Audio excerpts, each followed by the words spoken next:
યોજાનાર તિરંગા યાત્રાને લઈ મ્યુનિસિપલ કમિશનર, પોલીસ કમિશનર શહેર અને ઉચ્ચ અધિકારીઓ દ્વારા નવલખી મેદાનમાં નિરીક્ષણ કરવામાં આવ્યું। વડોદરામાં હર ઘર તિરંગા અભિયાન હેઠળ તિરંગા યાત્રાનું આયોજન કરવામાં આવેલું છે, જેમાં ગુજરાતના ગૃહ રાજ્યમંત્રી ઉપસ્થિત રહેવાના છે। શહેરના નવલખી મેદાન પરથી તિરંગા યાત્રા શરૂ થશે, જે કીર્તિ સ્તંભ, ખંડેરાવ માર્કેટ, ન્યાય મંદિર, સુરસાગર થઈ ગાંધીનગર ગૃહ ખાતે સમાપ્ત થશે।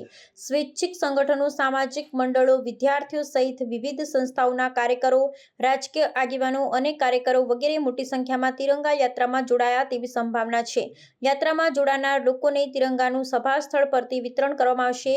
તિરંગા યાત્રાને પગલે વાહન વ્યવહારમાં સરળતા રહે તે માટે યાત્રામાં ઠેર ઠેર લાઉડ સ્પીકર અને સ્ટેજ બનાવવામાં આવશે। આ તિરંગા યાત્રામાં 50,000 લોકો ભાગ લેનારા છે, સાથે 50થી વધુ સંસ્થાઓના બાળકો આ તિરંગા યાત્રામાં જોડાનારા છે। સાથે વડોદરા શહેરની ઇમારતોને પણ તિરંગા લાઇટિંગ કરવામાં આવશે। સાથે વડોદરાની ઐતિહાસિક ઇમારતો પણ તિરંગા લાઇટિંગ કરવામાં આવશે। વડોદરા શહેરમાં દેશભક્તિનો માહોલ જોવા મળશે।